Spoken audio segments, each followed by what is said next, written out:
I know we're looking at obviously future presidential races, but this is the season of you might call it lame duck season. But is any of this a premonition of what's to come when we do have a new Congress in terms of some of the rallying issues that the GOP really is focused on?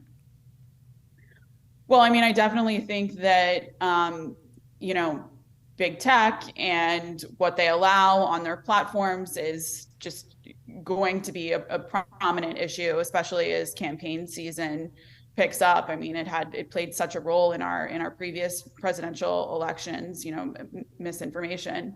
But on the legislative front, in terms of antitrust legislation, I mean, historically that has been very difficult to pass, just because the tech lobby is so powerful, even though it does have some bipartisan support. And DeSantis is among several Republicans who have yesterday, a few senators and Congress members came out and called on Congress to pass antitrust legislation that would curb tech companies, power over the app market before the end of the session. But that's unlikely to happen. I mean, they have a packed agenda, and any legislation next year in a split Congress, when Democrats control the Senate and Republicans have a very slim majority in the House, there's going to be a stalemate.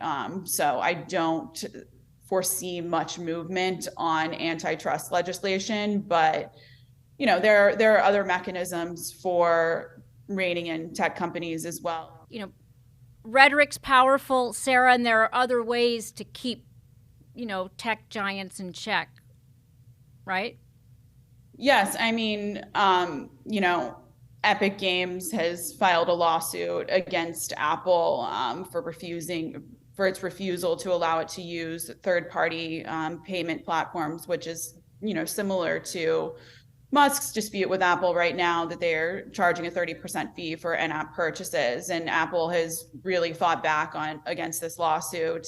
And the Department of Justice as well is reportedly, Politico reported in August that they are preparing a lawsuit against Apple for its abuse of power in the app market. So there are other mechanisms outside of legislation that can be used to force Apple to, tamp down on its control over the market. And in the meantime, we have people like Elon Musk, Ron DeSantis, probably benefiting at least from the publicity and the rhetoric of being the underdogs in this situation.